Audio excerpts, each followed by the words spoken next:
ہو رہی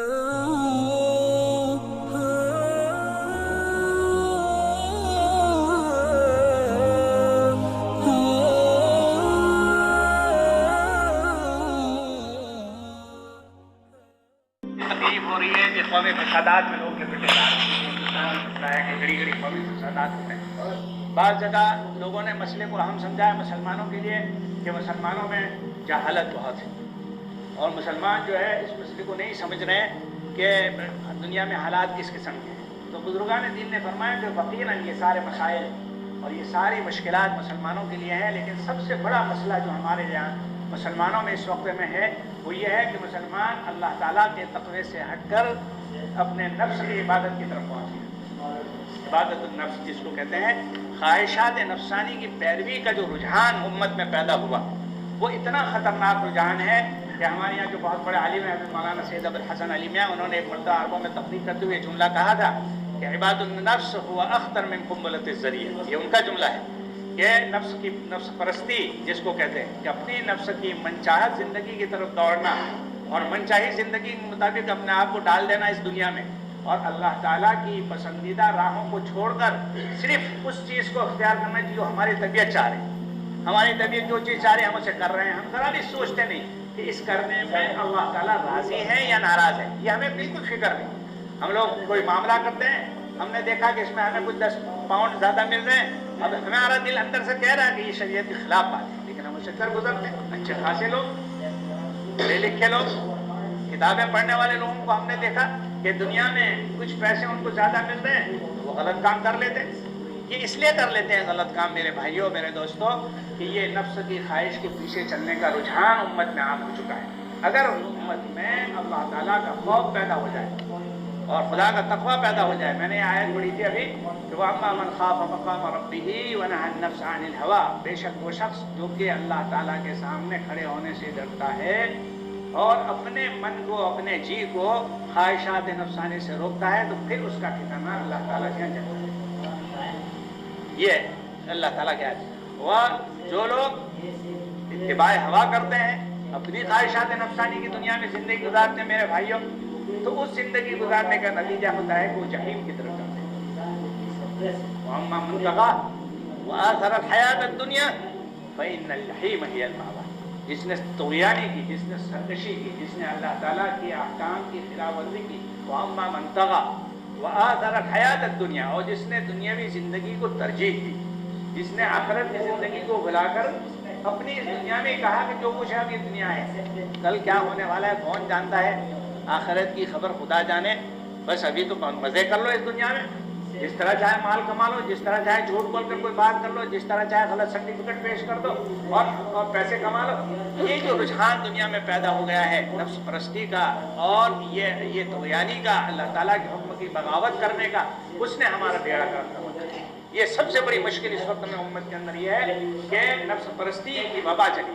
اب یہ نفس پرستی کی وبا سے نکل کر ہم لوگ کس طرح آئیں، یعنی تقوی والی زندگی کی طرف کس طرح آئیں، تو اس کے بارے میں ہم نے ایک چھوٹی سی آیت ابھی ان کے سامنے پیش کی کہ اللہ تعالیٰ نے کلام مجید میں فرمایا یہ لوگوں تقوی اختیار کرو، اتقوا اللہ وکونوا مع الصادقین. تقوی کا راستہ صادقین کے ساتھ. اللہ تعالیٰ نے یہ ارشاد فرمایا کہ اے لوگوں تم اللہ سے ڈرو، لیکن یہ اللہ کا تقوی پیدا ہونا کہ ہر وقت میں آدمی کو یہ خیال رہے، دکان پر ہو تو خیال رہے، اپنے گھر میں ہو تو خیال رہے، کسی ملازمت کی کرسی پر ہو تو خیال رہے، کسی اور کے ساتھ معاملہ کر رہے ہیں تو یہ خیال رہے کہ میرا یہ معاملہ خدا کو راضی کرنے والا ہے ناراض کرنے والا. یہ احساس اور یہ چیز دل میں کیسے پیدا ہو، تو اللہ تعالیٰ نے یہ دوسرے ٹکڑے کے اندر اس کا علاج بتایا وَكُونُوا مَعَ الصَّادِقِينَ کہ صادقین کے ساتھ رہو. اور صادقین کون لوگ ہیں میرے دوستوں؟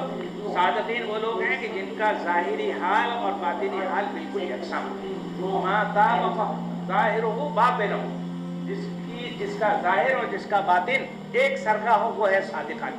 ہم لوگ صادق کا ترجمہ اردو زبان میں کرتے ہیں سچا. صادق کا ٹرانسلیشن اردو میں کیا کرتے ہیں؟ وَكُونُوا مَعَ الصَّادِقِينَ کا معنی یہ ہوتا ہے کہ وہ سچوں کے ساتھ رہو. اب سچا کون آدمی ہے؟ تو سچا وہ ہے، علامہ قشیری رحمۃ اللہ علیہ کے بعد عرض کی تھی کہ علامہ قشیری رحمۃ اللہ علیہ فرماتے ہیں کہ سچا وہ ہے کہ جس کا ظاہر اور باطن یکساں. اور اس کی مثال یہ ہے کہ بھائی دیکھو ہم لوگ یہاں مسجد میں آتے ہیں اور نماز پڑھتے ہیں، اور اللہ اکبر کہہ کر ہم کھڑے ہو گئے.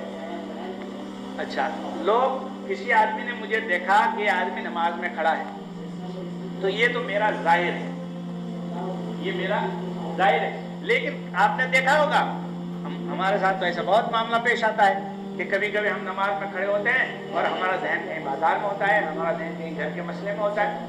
امام صاحب کون سی سورت پڑھ رہے ہیں, یہ کون سی رکعت ہوئی, اس کا بھی پتہ نہیں چلتا. تو علامہ قشیری رحمۃ اللہ علیہ فرماتے ہیں کہ یہ آدمی اپنی نماز میں سچا نہیں ہے, یہ آدمی اپنی نماز میں سچا نہیں ہے. کیوں؟ اس کا ظاہر تو اللہ کے سامنے کھڑے ہونے کو بتلا رہا, لیکن اس کا باطن, اس کا اندرون جو ہے وہ اس کے خلاف ہے. یہ اس کا اندرون جو ہے اس کے خلاف جا رہا ہے. وہ تو بازار میں گھوم رہا ہے, وہ اپنے گھر کے مسئلے میں الجھا ہوا ہے, وہ اپنے کسی بچے کو ڈاکٹر کے یہاں لے جانے کا سوچ رہا ہے, یا اپنے کسی اور پروگرام کے اندر وہ نماز کے اندر پروگرام بنا رہا ہے. تو اس کا ظاہر اور باطنی اندر سے فرق ہے. دیکھنے والا اسے نماز میں دیکھ رہا ہے اور اس کا من, اس کا اندر جو ہے وہ بازار میں یا گھروں میں گھوم رہا ہے. تو یہ نہیں, صادق وہ لوگ ہیں کہ جس کا ظاہر اور باطن.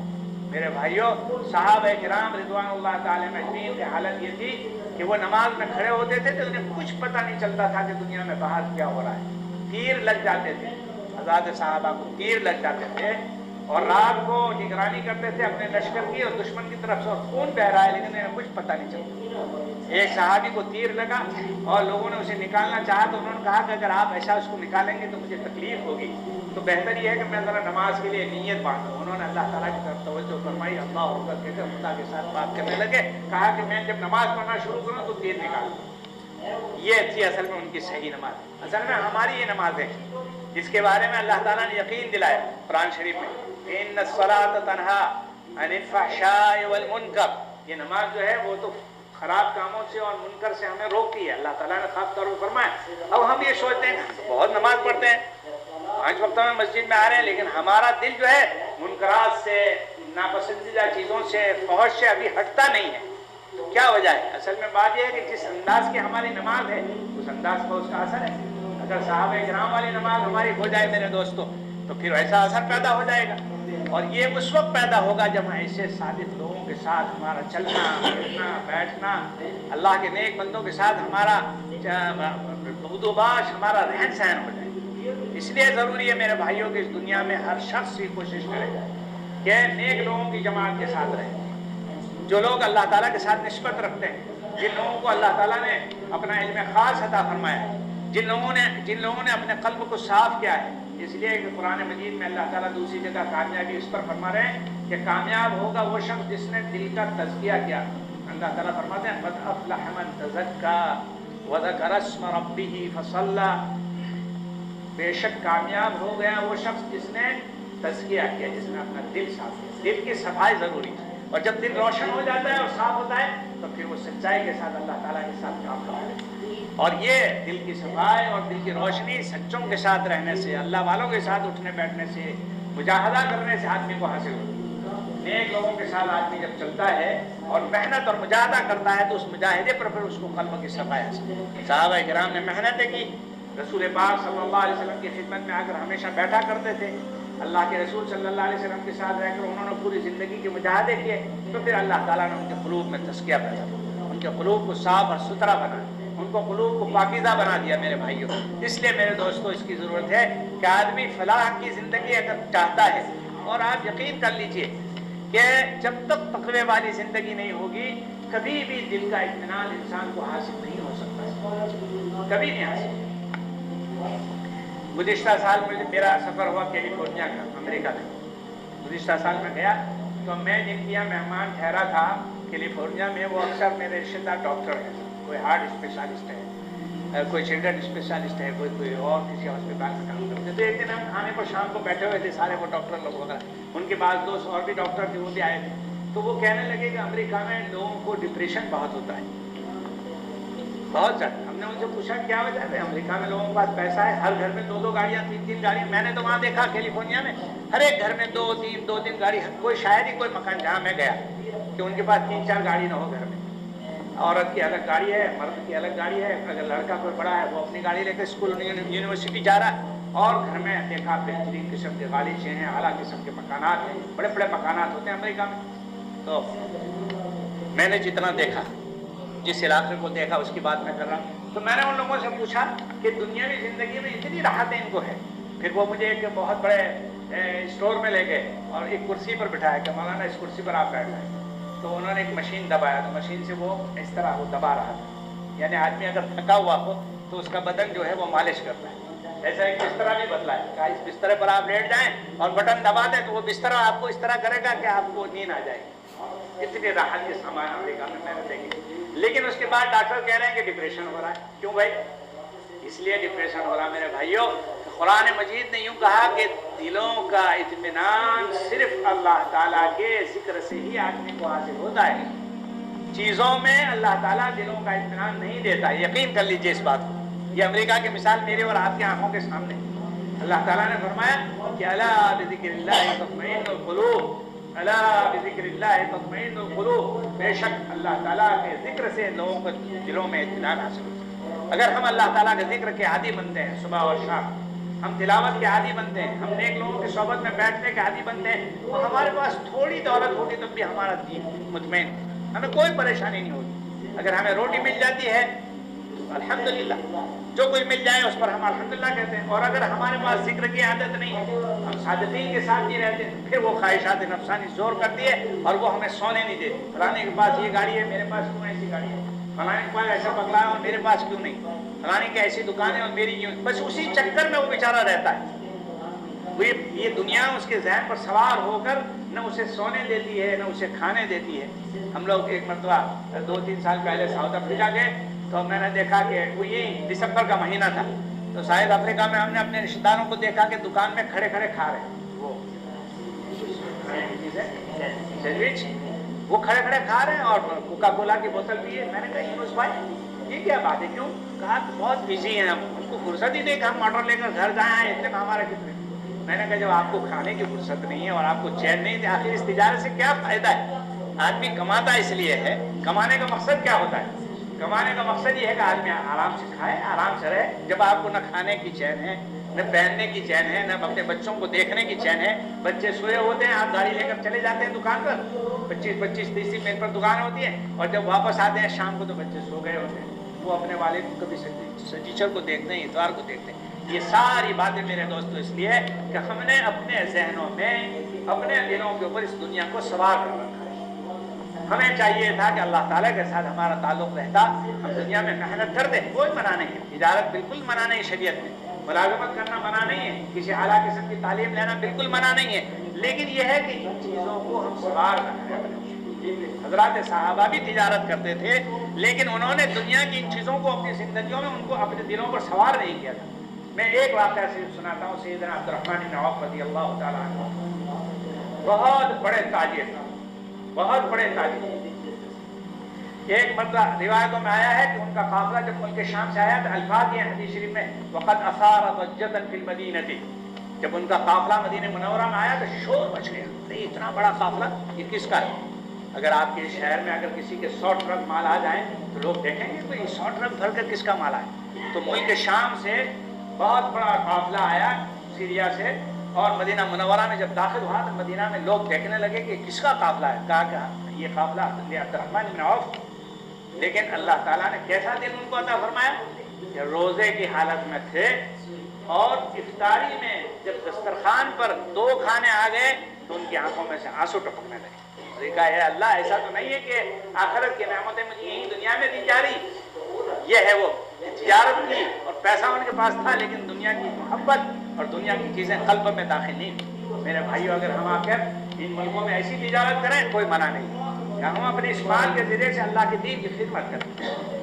اللہ تعالیٰ کے ساتھ لوگوں کو بلانے کے لیے اپنے پیسے کو خرچ کریں، اپنی طاقت کو خرچ کریں دعوت کے راستے میں. الحمدللہ یہ بہت اچھی چیز ہے. بہتر سے بہتر تجارت کریں، بہتر سے بہتر کمپنی کھولیں آپ اور اس چیز کو جو آپ کما رہے ہیں اللہ کے دین کو بلند. اس وقت پوری دنیا رسول پاک صلی اللہ علیہ وسلم کی اس دین کی اور اس پیغام کی محتاج ہے اور اس امت پر یہ فرض ہے کہ اس دین کو اور اس پیغام کو لے کر جتنی بھی اس سے ہو سکے کوشش کریں. اگر ہم کارخانے میں کام کرتے ہیں تو اپنے ساتھیوں سے بات کریں کہ اسلام کیا چیز ہے.